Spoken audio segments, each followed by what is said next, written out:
Bi ambil Alkitab sana Bi. Ini. Itu di belakang kaca.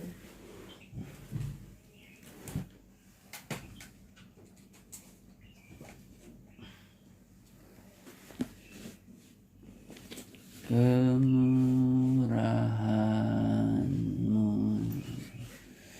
lebih dari hidup. Kemurahan-Mu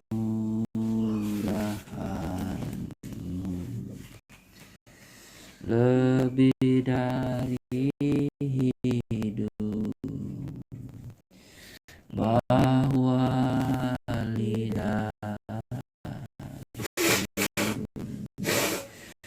memuji Engkau.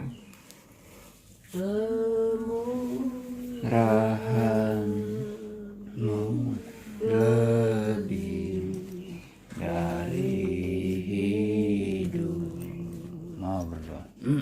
Bapa kami yang berada di dalam surga, Bapa yang kami panggil Engkau di dalam nama Tuhan Yesus Kristus. Pagi hari ini Tuhan kami datang kepadamu. Kami mengucap syukur dan berterima kasih buat pimpinan penyertaan-Mu di dalam kehidupan kami. Sepanjang malam dalam peristirahatan Kau telah menjaga, melindungi kami, sehingga pagi hari ini kami boleh bangun dengan keadaan tubuh yang sehat. Kami masih boleh menghirup udara yang segar lagi pada pagi hari ini. Kami tahu ini semata-mata terjadi oleh karena kasih dan kemurahan-Mu dalam kehidupan kami. Itulah sebabnya Tuhan, pagi hari ini sebelum kami melakukan segala kegiatan aktivitas kami sepanjang hari, kami datang menyerahkan seluruh kehidupan kami ke dalam tangan-Mu. Biarlah Tuhan tetap memimpin dan menguasai kami, agar langkah-langkah yang kami ambil pada sepanjang hari ini benar-benar boleh berkenan kepadamu.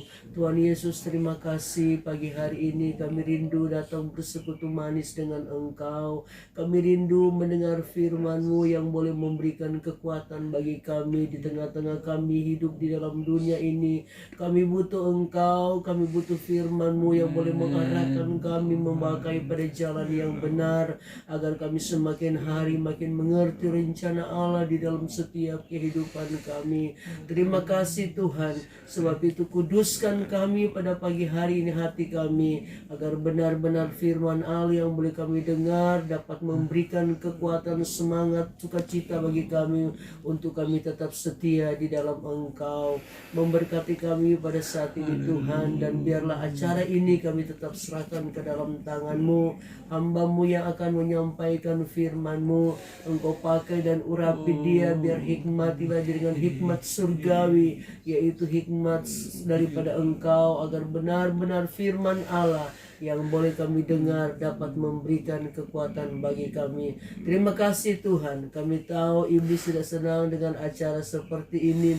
Oleh karena itu dengan berbagai macam cara dia akan mengganggu kami. Kami bersatu hati tinggi dan tolakkan dia hanya di dalam nama Tuhan Yesus. Kesehatan kau keluar, darah Tuhan Yesus Kristus yang berkuasa bikra dulu inside.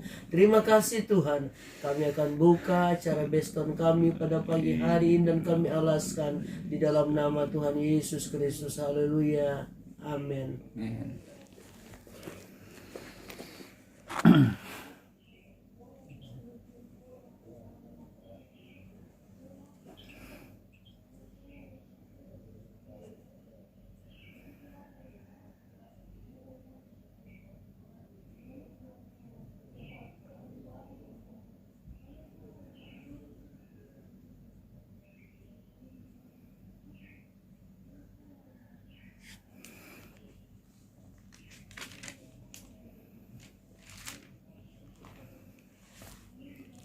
Puji Tuhan.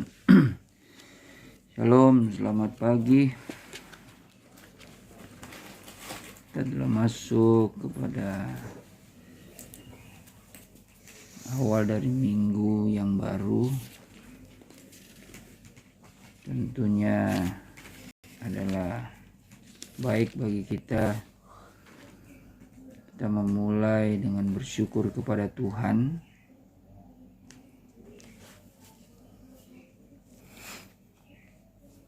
yang telah menjaga, memelihara kehidupan kita untuk kita datang kepada Tuhan. Kita buka dalam kitab Amsal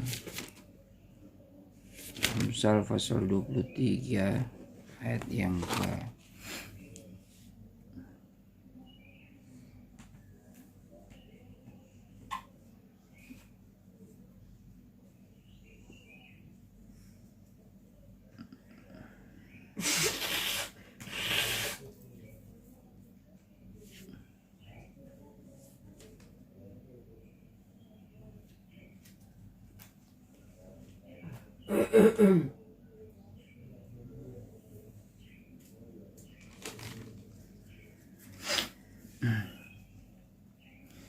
Amsal 23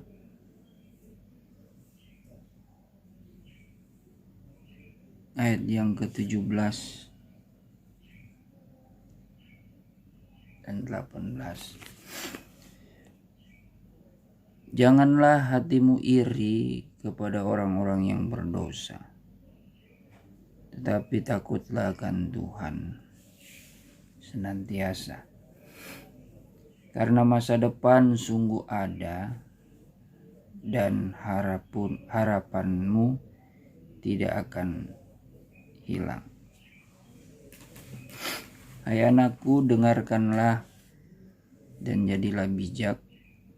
Tujukanlah hatimu ke jalan yang benar.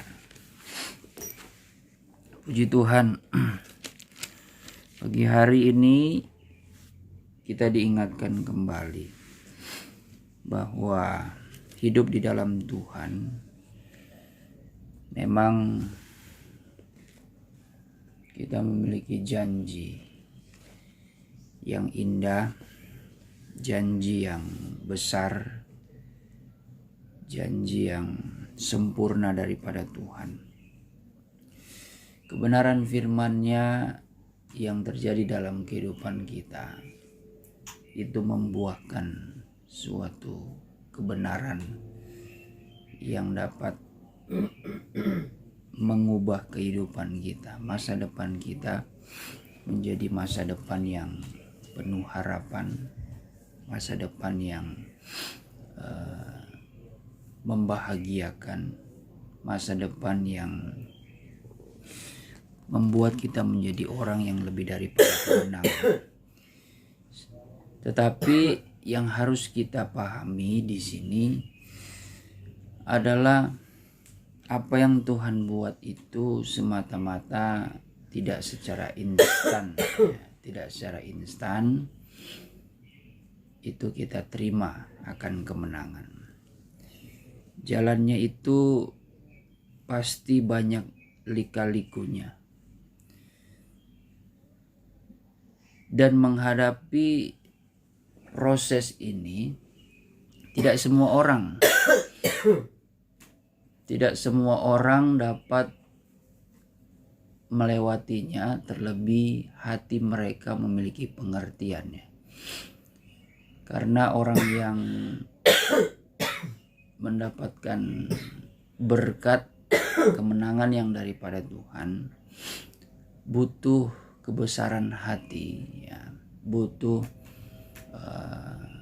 hati yang penuh dengan pengertian, ya, pikiran yang bijaksana. Terlebih-lebih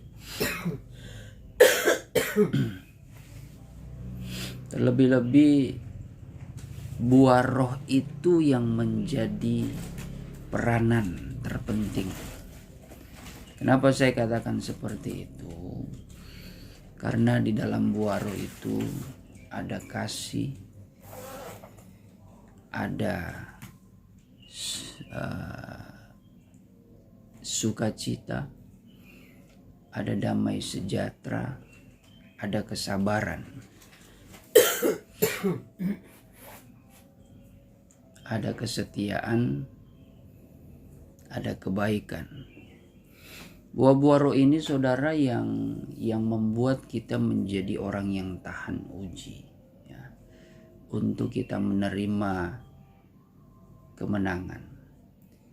Buah-buah roh ini yang membuat kita mampu melewati baptisan api, Kenapa saya katakan baptisan api? Karena kalau kita mendalami bahwa baptisan itu bukan saja mengenai baptisan air dan baptisan roh, tetapi ada baptisan api.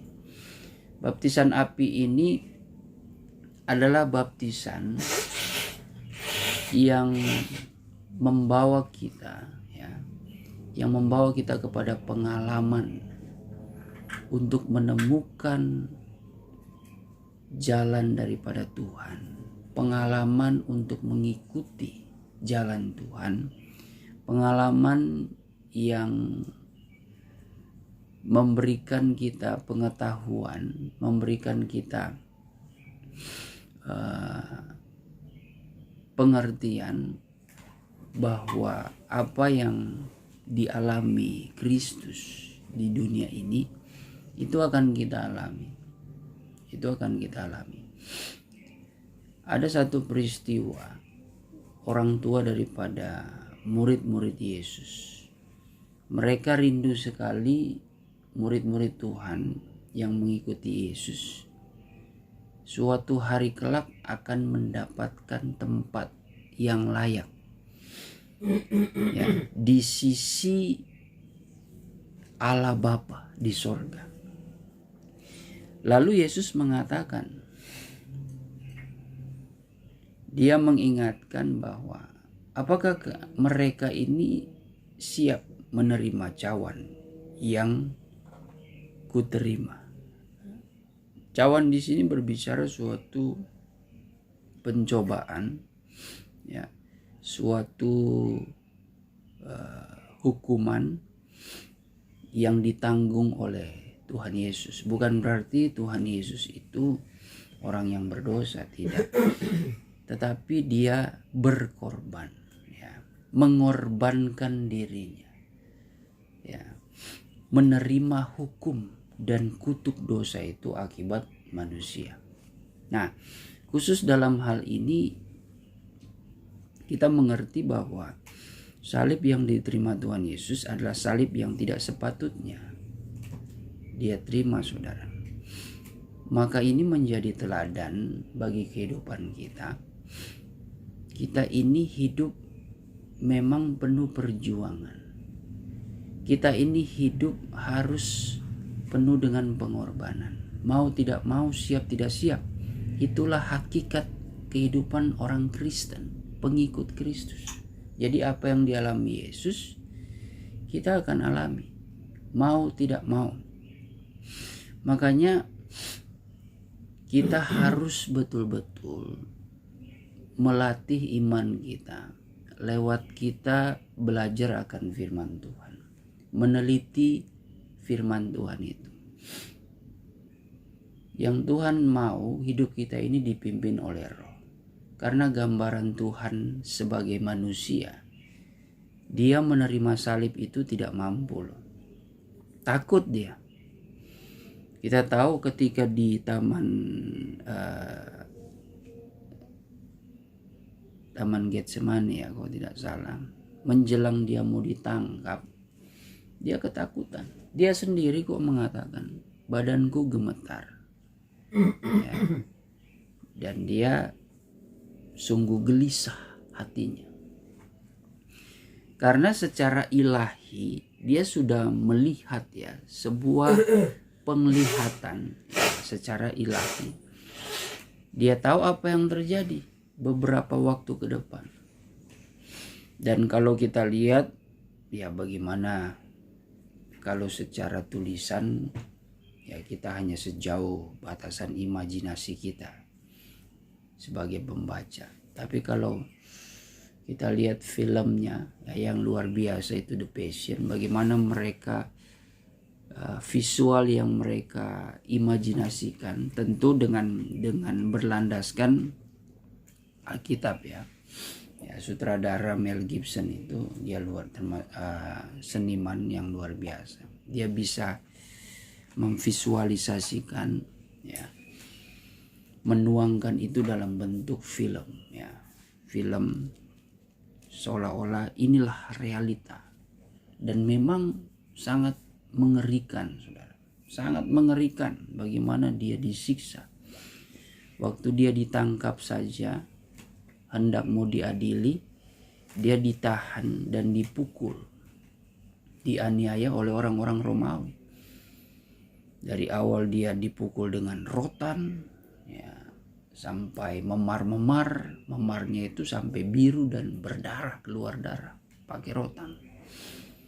Mereka kurang puas, mereka ganti itu rotan dengan cambuk tapi yang ujungnya besi, kepingan besi. Wah, robek-robek dia punya tubuh, walaupun tidak secara spesifik ya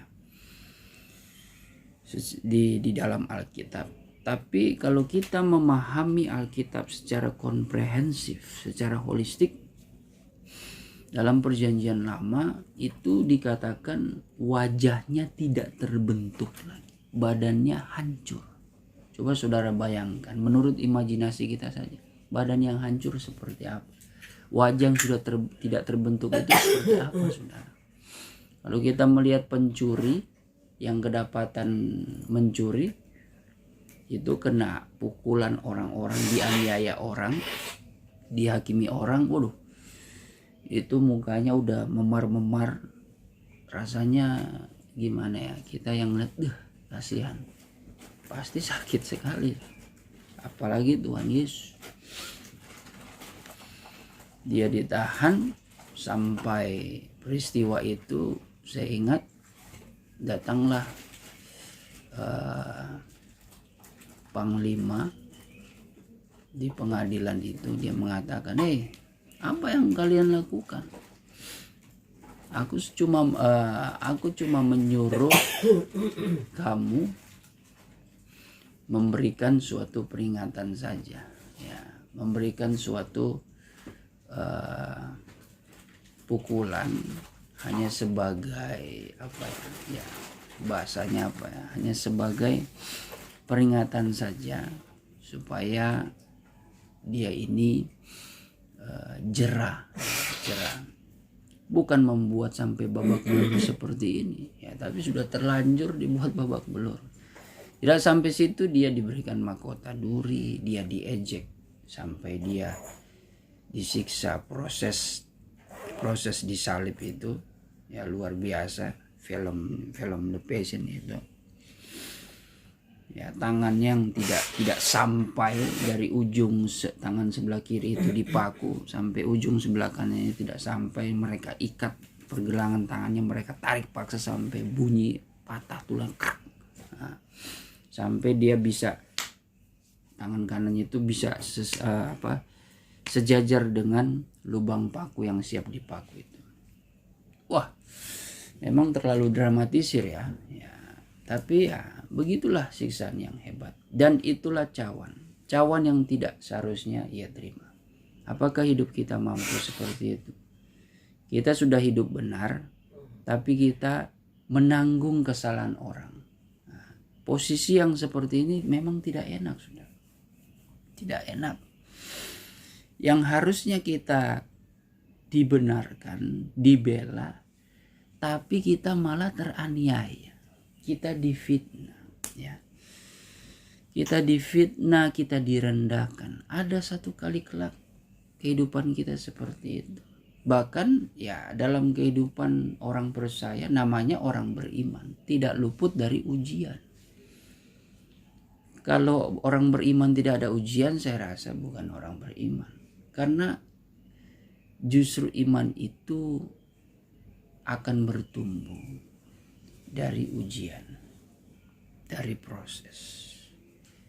Dan disitulah kita menanti-nantikan sebuah pengharapan yang tidak mengecewakan. Roma 5 ayat yang pertama sampai ayat yang keempat. GB baca coba. What?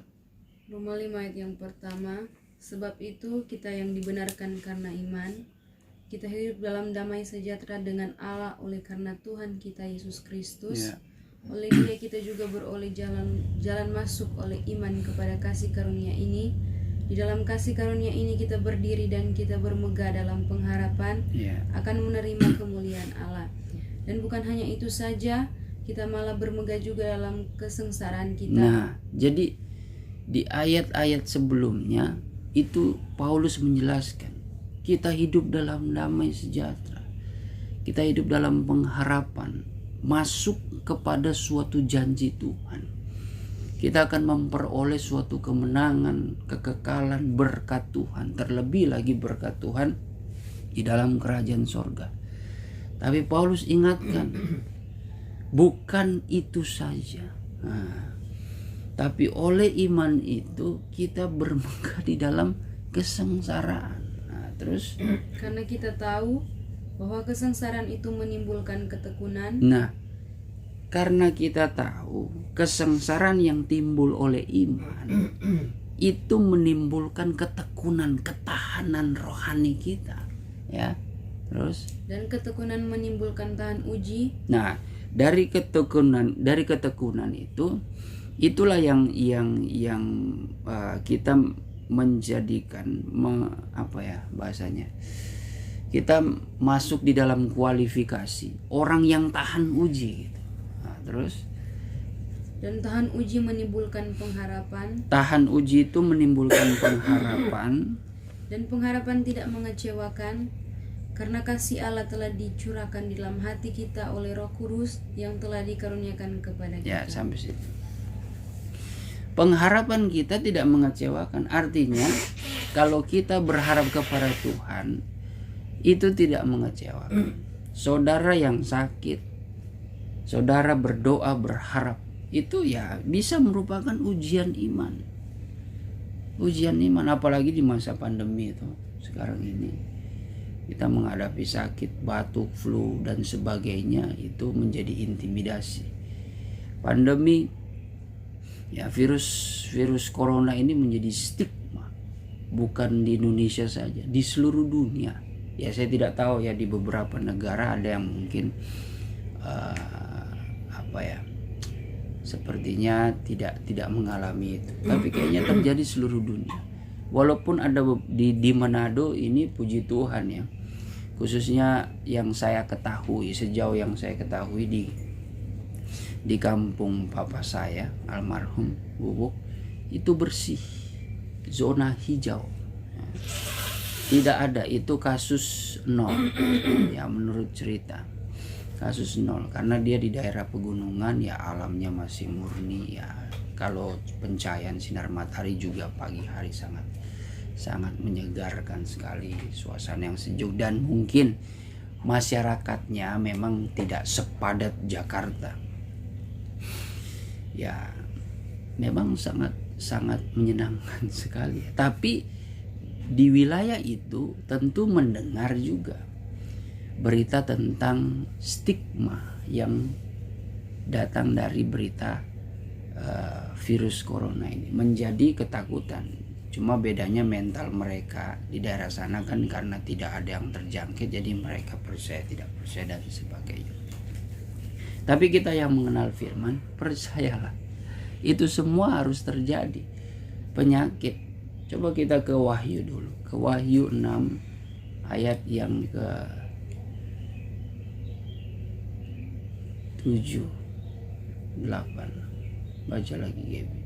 Yang ke-7, dan ketika anak domba itu membuka materai yang keempat, aku mendengar suara makhluk yang keempat berkata, "Mari."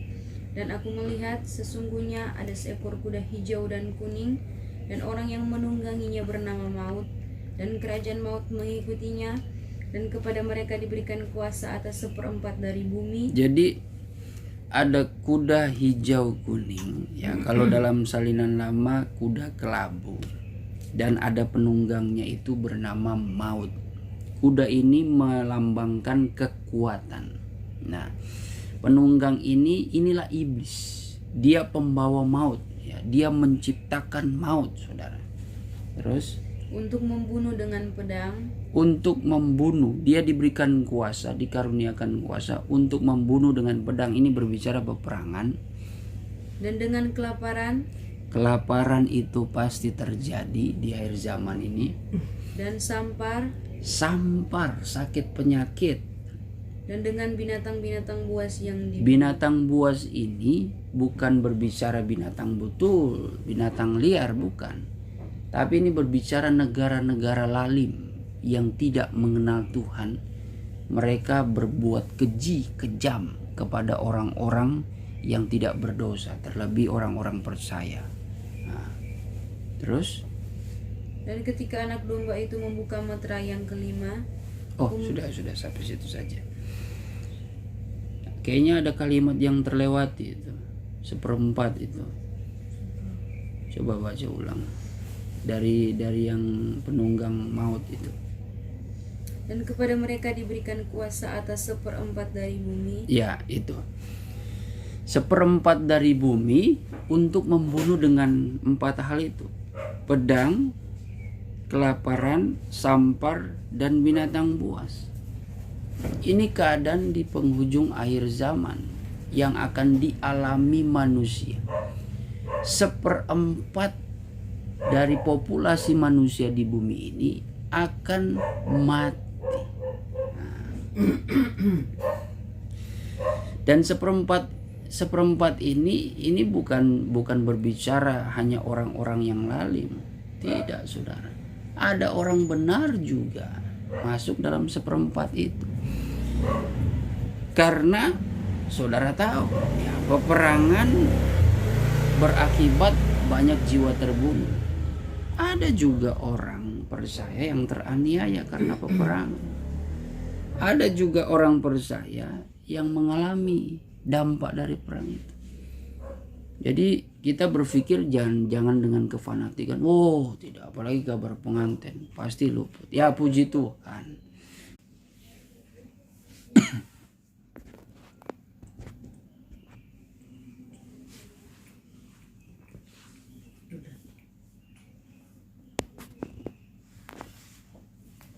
Ya.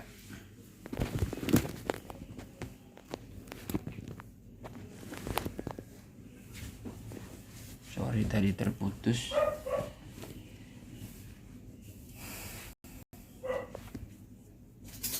Ya. Jadi menyambung tadi,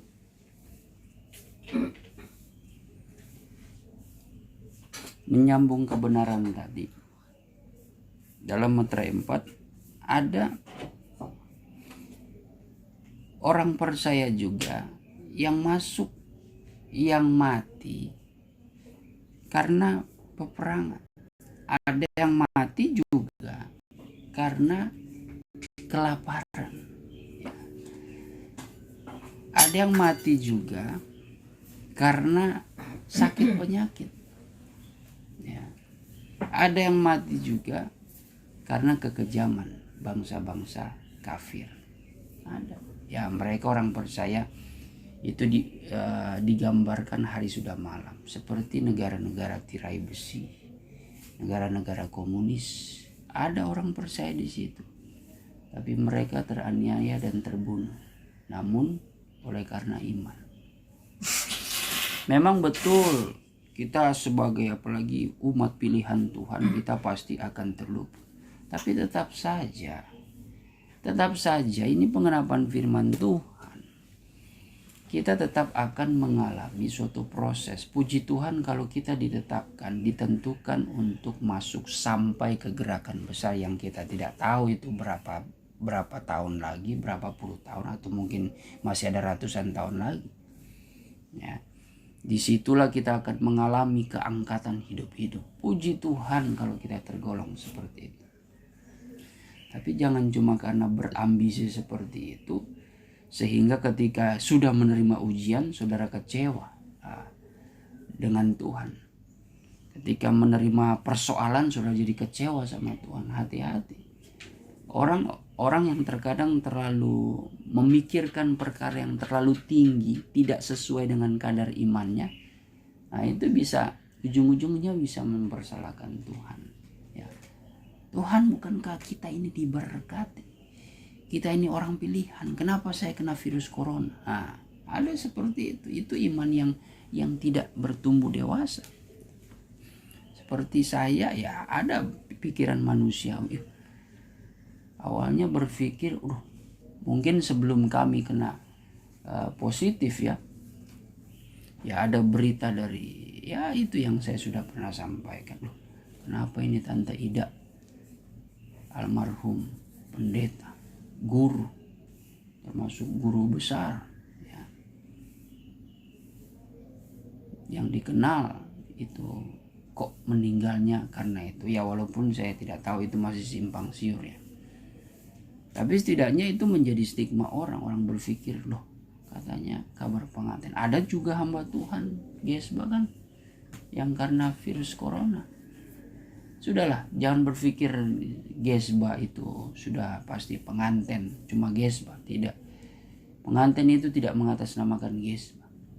Pengantin itu mengatasnamakan orang yang setia melakukan kehendak firman Tuhan. Itu.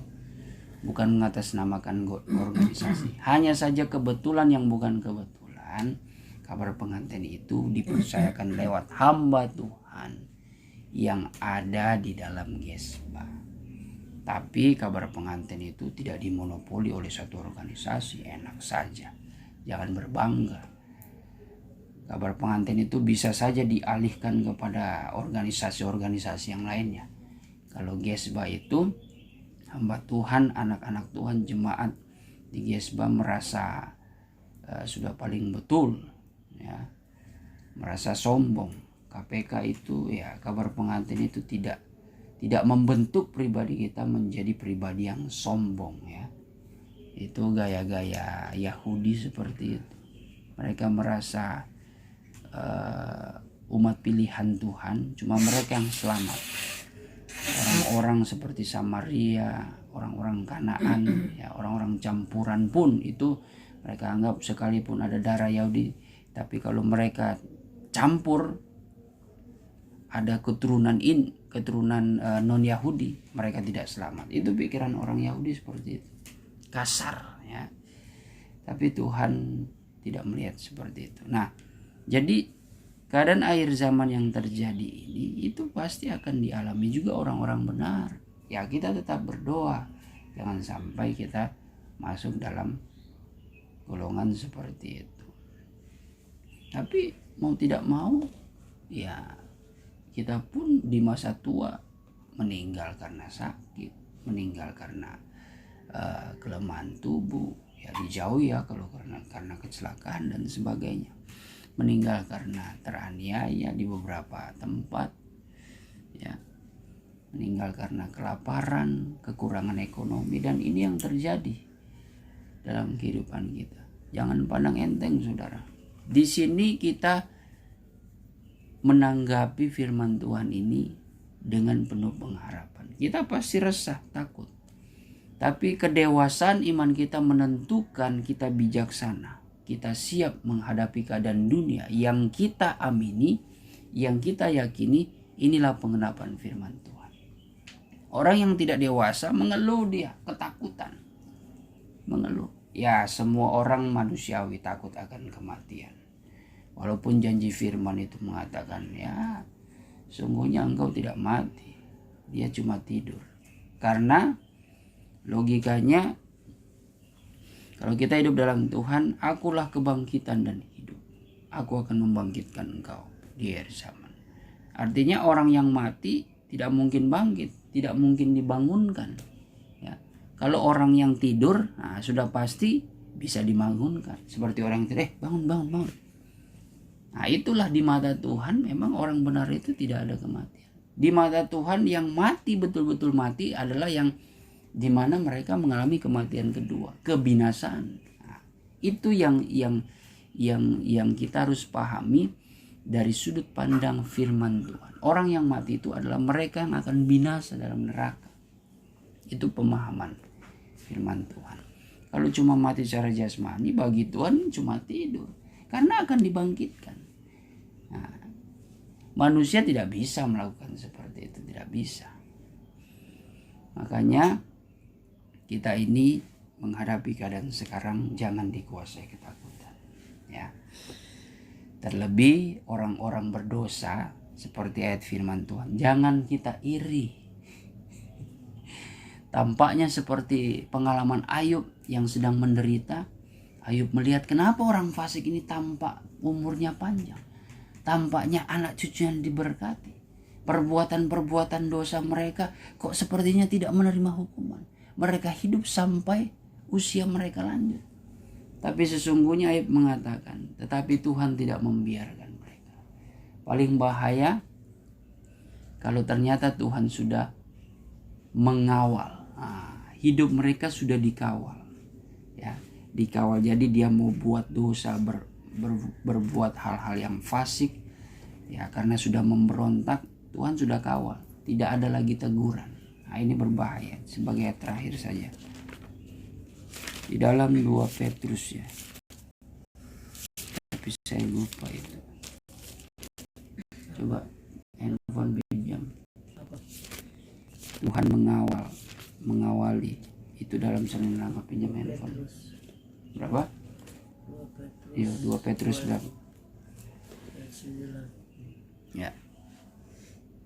Kalau dalam Salinan Baru itu menyimpan. Tuhan tahu menyimpan orang-orang fasik. 2 ayat 9. 2 Petrus 2 ayat 9. Oh ya, coba. 2 Petrus 2 ayat yang ke-9. Dalam Salinan Lama aja. Jikalau begitu, sudah nyata bahwa Tuhan tahu melepaskan segala orang yang beribadat dari dalam pencobaan. Tuhan tahu bagaimana melepaskan orang-orang yang cinta ibadah dari apa tadi?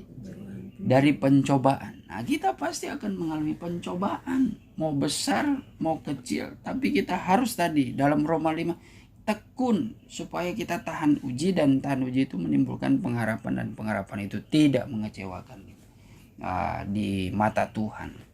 Nah, dari situ kita itu akan dilepaskan. Terus dan tahu mengawali orang-orang yang tiada benar. Nah, Tuhan tahu mengawali, menyimpan, Tuhan simpan untuk dibinasakan. Jauhkan dari hidup kita, saudara. Jangan sampai kita menjadi orang golongan yang justru dibiarkan Tuhan, dikawal Tuhan, sehingga sampai kepada hari hukuman, supaya disiksakannya mereka. Nah, kita mau pilih mana? Makanya cintailah ibadah. Ya. Di hari-hari ini kedekatan kita dengan Tuhan itu yang menentukan iman kita akan tahan uji. Kita jangan dikuasai roh ketakutan. Selalu beringat dan selalu beringat-ingat. Roh yang diberikan kepada kita itu melebihi kuasa yang ada di dalam dunia. Roh yang ada dalam dunia ini. Memang dunia ini kuat sekali. Dia punya roh yang roh daripada kuasa setan, di mana kuasa setan menunggangi oknum-oknum tertentu. Bahkan orang benar, orang pilihan sekalipun ditunggangi iblis untuk dia ubah kehidupannya, hidup dalam kecintaan akan dunia, tetapi mereka sudah tahu kebenaran gitu. Nah, ini yang paling bahaya ini. Orang-orang ya, apalagi di kalangan kita, orang-orang yang sudah mengerti kabar pengantin, tetapi hidup di dalam keduniawian mereka. Sehingga perbuatan jahat, perbuatan duniawi mereka ini, mereka kemasi itu, mereka bungkus dengan kebenaran. Wah, ini mengerikan. Makanya pernyataan Petrus, lebih baik mereka ini tidak mengenal kebenaran. Artinya orang-orang di luar sana yang belum mengenal kebenaran berbuat jahat, berzina, ya, mabuk-mabukan, membunuh, mencuri, merampok, ya, pesta pora dan sebagainya.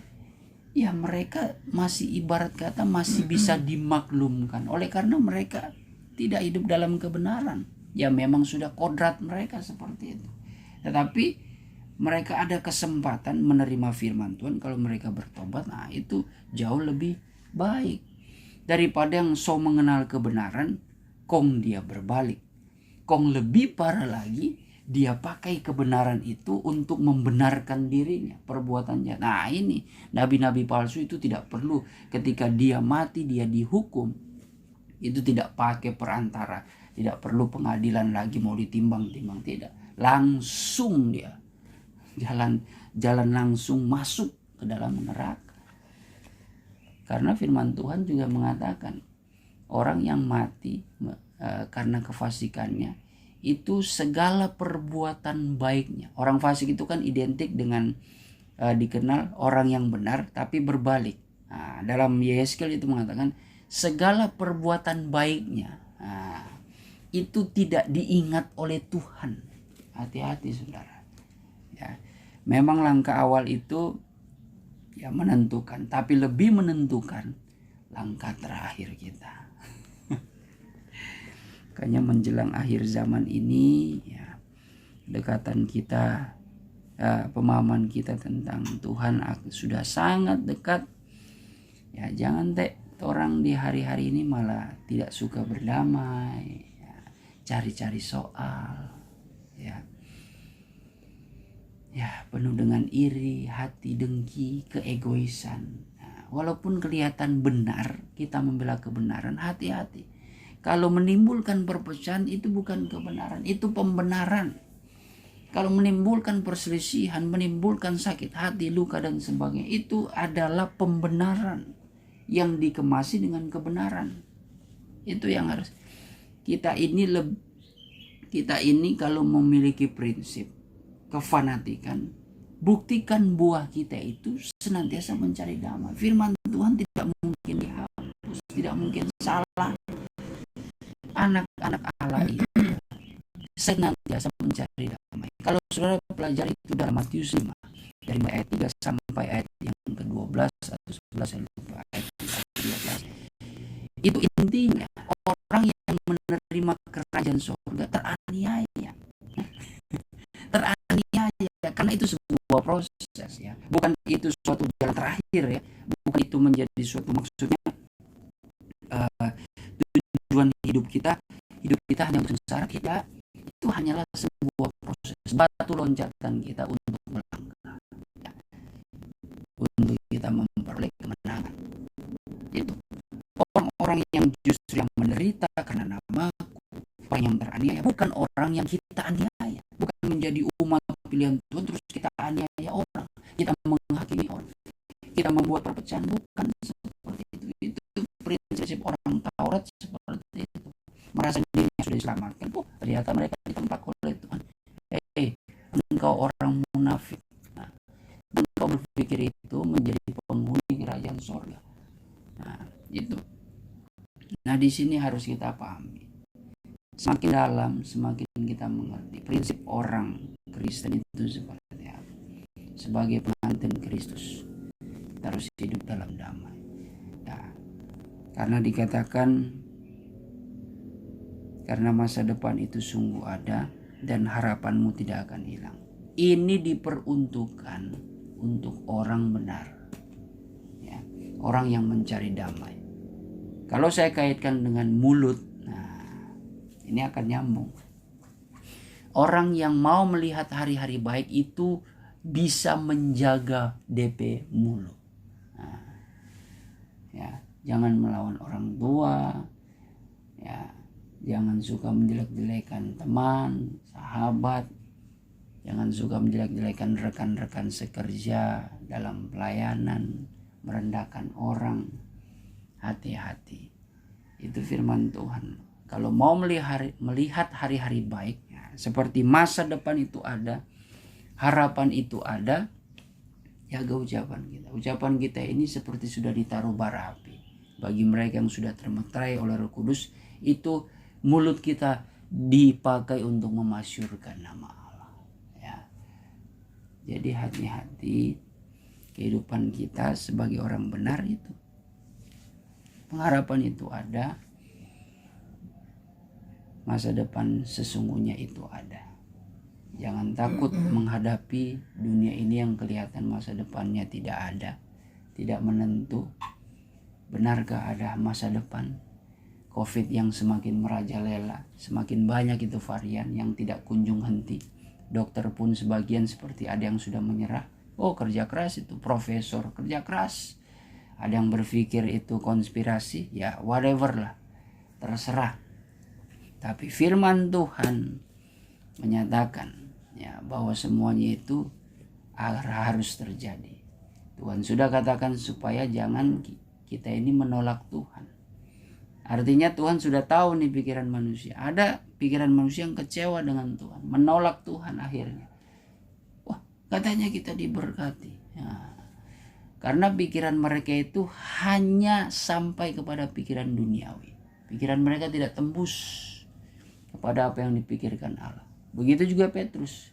Petrus berpikir Yesus itu tidak mengalami siksa, tidak mengalami salib. Dia pikir Yesus itu sampai tua. Nah, sampai dia berumur, di masa tuanya dia terangkat hidup-hidup. Dimuliakan Tuhan, disembah. Banyak orang dimenangkan. Oh, ternyata konsep Tuhan beda. Makanya Tuhan Yesus pas memerintahkan kepada murid-muridnya, sesungguhnya kita akan mati, dianiaya, disiksa, disalibkan. Tapi aku akan bangkit. So ada itu kalimat pengharapan, aku akan bangkit, akan hidup. Toh mereka tidak tembus sampai situ. Yang mereka takutkan adalah itu. Loh, kenapa guru mengalami aniaya seperti itu? Makanya Petrus, guru, sekali-kali itu tidak akan terjadi di hidupmu. Tapi malah justru dikatakan, nyala ngana iblis. Ngana ini sama dengan iblis. Cuma bisa memikirkan, hanya memikirkan apa yang dipikirkan manusia. Tapi tidak memikirkan apa yang dipikirkan Allah. Ini berbeda. Nah, kita ini yang sudah memiliki roh Allah, senantiasa bijaksana, memikirkan apa yang dipikirkan firman Tuhan. Nah, firman Allah. Jadi ya kita bijaksana, nggak usah takut. Tidak usah takut. Makanya Bapak Gebi ya harus cari itu Roh Kudus. Ya, berusaha kalau pelayanan Roh Kudus, menyerah sungguh-sungguh supaya tidak takut. Yang terpenting keselamatan itu. Keselamatan. Ya, kalau saya ingin menyampaikan soal keselamatan lagi akan menjadi panjang. Intinya pada saat ini, janganlah iri kepada orang-orang yang berdosa. Karena perasaan iri dengki menimbulkan pembalasan, respon yang akan kita lakukan. Ya, kalau sudah dasarnya iri, dendam, dasarnya itu sudah dengki kepada orang bersalah, orang berdosa, itu menimbulkan respon yang sama dilakukan oleh orang berdosa. Hati-hati. Orang berdosa, orang fasik, Ayub mengatakan, tadi saya sudah katakan ya. Kenapa ini orang fasik kok sepertinya diberkati? Tidak usah iri. Saja. Mereka diberkati itu diberkati oleh iblis, oleh setan. Ya. Tapi kita akan diberkati, tapi harus melalui proses. Nah, proses ini membutuhkan kedewasaan iman. Kalau orang yang kanak-kanak mengeluh, bersungut-sungut terus, apalagi kita hamba-hamba Tuhan, proses yang kita alami, kasihan, kabar pengantin. Jangan pernah mengukur kalau kita sudah dibawa kepada pemahaman yang sempurna, hati-hati. Jangan kita mengukur pelayanan dengan tempat ibadah harus megah, jemaat harus ratusan ribuan. Kalau kabar pengantin jemaat ratusan itu sudah bangganya minta ampun ya. Saking bangganya minta ampun, DP sombong itu minta ampun. Ya. So merendahkan yang baru-baru, yang jemaat cuma 3 ekor. Maksudnya 3 jiwa. Ya, istilah ekor itu kan domba ya. Yang cuma 5, yang 10. Kasihan. Tapi kalau ratusan itu diberkati, itu adalah suatu kabar pengantin. Nah, itu dangkal itu. Ya, karena dia pikiran itu cuma pikiran duniawi. Paling dia pikiran itu wibawa, viral, dikenal, dihormati. Jemaat banyak. Di Manado ini hati-hati juga. Ya, jangan terlalu bangga itu dengan gereja yang besar. Ya, di wilayah-wilayah lain, ya Manado, Makassar juga luar biasa. Ya, orang-orang Kristen. Artinya ini saya berbicara orang-orang Kristen yang membanggakan oleh jabatan, oleh fasilitas yang mereka miliki. Apalagi di Jakarta. Itu dia bangun tempat ibadah memang kala-kala itu kalau masjid dia memang besar juga ya bangunannya. Gereja pun tidak mau kalah. Apalagi umat Katolik. Dia punya bangunan Santo Petrus itu di Vatikan. Itu kalau sejarahnya mereka memanipulasi dana yang mengalir untuk pembuatan itu dengan menipu orang-orang, dengan ada ancaman orang-orang supaya mereka memberikan. Hati-hati. Kalau ukuran kabar pengantin ya 3 jiwa itu sudah cukup. Sudah cukup ya. Puji Tuhan anugerah yang besar kalau ada 10, 20, 30. Tapi pasti itu pun akan difilter, disaring untuk memisahkan yang lebih dewasa, yang menjadi terpilih. Itu saudara. Karena ya kalangan engkau hai kawanan yang kecil, engkau yang dipercayakan kerajaan surga. Puji Tuhan ya. Kalau ada 20, makanya berusaha. Dalam usaha itu tidak mudah saudara. Kasih. Penuh dengan penderitaan, kesengsaraan. Tapi Paulus mengatakan kabar pengantin ini, saya bahasakan dalam Roma 5 tadi ayat 1. Kabar pengantin ini mengandung janji. Kita menerima suatu kerajaan, keselamatan, janji Tuhan. Tapi bukan itu saja. Kita akan bermegah di dalam kesengsaraan kita. Haleluya. Perjuangan kita itu membuat iman jiwa-jiwa itu berkualitas ya. Bukan memperjuangkan kuantitas, kasihan. Kualitas iman. Itu yang menjadi perjuangan kita. Dan itu menjadi mahkota kita. Tidak usah iri dengan orang-orang berdosa. Kalau kita iri, itu kita sudah ada dosa itu. Biarkanlah mereka. Keadaan akhir zaman, orang yang berbuat dosa semakin dosa. Firman Tuhan katakan, biarlah mereka yang hidup kudus semakin kudus. Yang berdosa semakin berdosa. Murtad semakin parah hidup mereka. Bukan berarti Tuhan membiarkannya. Terkadang manusia itu sudah bebal. Di sini kita menilai bagaimana dengan bijaksana firman Tuhan. Kita tergolong orang yang mana ini? Mau hidup kudus ya kita berjuang terus. Orang yang berjuang hidup kudus itu semakin seperti tersisihkan dari dunia ini. Ya memang kita akan tersisihkan dunia, tapi kita diterima. Ya, jangan heran hal seperti itu. Khusus untuk pengharapan yang dimiliki kabar pengantin. Ya, saat-saat ini ya lakukan dengan setia. Jiwa-jiwa yang ada bawa mereka sampai kepada kesempurnaan, pemahaman yang benar. Bawa mereka kelahiran baru, air daripada roh. Walaupun mereka jenuh, baptisan Roh Kudus lagi nih pendeta, baptisan lagi, baptisan Roh Kudus. Terus kabarkan itu. Minta hikmat kepada Tuhan yang berintikan tentang baptisan Roh Kudus. Karena kita mau bawa sampai karunia. Belum lagi orang proses mengajarkan supaya karunia itu memiliki faedah dengan buah-buah yang mereka keluarkan secara nyata. Yang cuma jago karunia nubuatan, jago berkhotbah, tapi turun mimbar nol perbuatan kita di hadapan Tuhan. Percuma. Omong kosong. Jangan sampai seperti itu. Pengharapan kita kalau mau melihat jiwa-jiwa, tugas kita ya sebagai kabar pengantin, tugas kita mau melihat penuaian yang besar adalah di kegerakan besar. Karena kabar pengantin ya kalau kita pahami secara menyeluruh, itu adalah suatu wibawa yang dipercayakan dalam kegerakan besar. Disitulah kabar pengantin itu menjadi kabar yang tidak terkalahkan ya.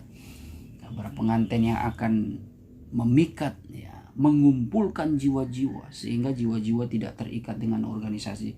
Semua tembok organisasi runtuh. Bergabung semua mereka mencari suatu pekabaran yang mengandung keselamatan. Ya, yang menerima kerajaan yang tak tergoncangkan. Itulah kabar pengantin.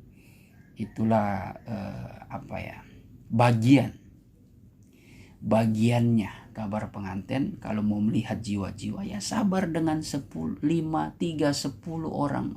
Sabar saja. Kalau mau melihat jiwa-jiwa yang ribuan bahkan jutaan, tunggu gerakan besar.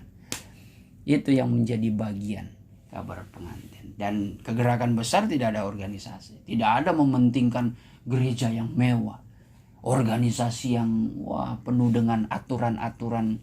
Kelihatan aturan-aturan organisasi itu penuh dengan penuh dengan kasih, bersosialisasi, memberikan sembako.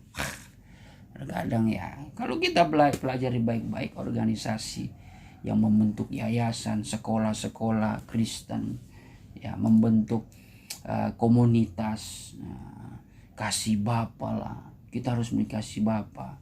Terus merangkul orang-orang berdosa. Betul, itu memang betul. Tapi ingat, seperti jemaat Efesus, sidang jemaat, ada 6 sidang jemaat. Mereka mengatasnamakan pelayanan yang baik. Kalau sidang jemaat Efesus, itu kelihatan perbuatan kasih, tapi sudah tidak lama-lama bukan kasih yang daripada Tuhan. Kasih untuk mementingkan diri sendiri. Tuhan katakan, engkau sudah jatuh terlalu dalam. Karena kasihmu itu pura-pura, kalau bahasa Paulus. Kasihmu itu tidak tulus ikhlas kalau dalam salinan lama. Sudah tidak bersandarkan roh lagi. Tapi kasih yang untuk mementingkan diri sendiri. Untuk menyembah diri sendiri. Atas setiap perbuatan-perbuatan kita. Ini berbahaya. Rasanya saya ingin terus membagikan. Tapi hari sudah siang. Jadi kita tidak menyembah, tetapi biarlah kebenaran firman Tuhan. Janganlah hatimu iri kepada orang-orang yang berdosa, tetapi takutlah akan Tuhan senantiasa. Harus takut akan Tuhan. Tidak usah iri dengan teman yang kayaknya berbuat salah, bully pangana. Ini orang malah mendapatkan juara di kelas, dipuja-puji selama ngana ini berbuat benar. Ada waktu Tuhan angkat, sabar saja. Di saat Tuhan angkat, ngana akan lihat orang-orang yang jahat itu akan direndahkan. Gitu. Tapi ndak usah harap-harapmu, Tuhan berdoa, rendahkan dia. Ndak usah. Sudah, ikuti alur Tuhan. Jalan Tuhan itu jalan damai. Jalan yang tidak meninggikan diri, lalu suka lihat orang itu jatuh. Nah, udah, lurus saja, jalan saja. Nggak usah bandingkan dengan orang lain.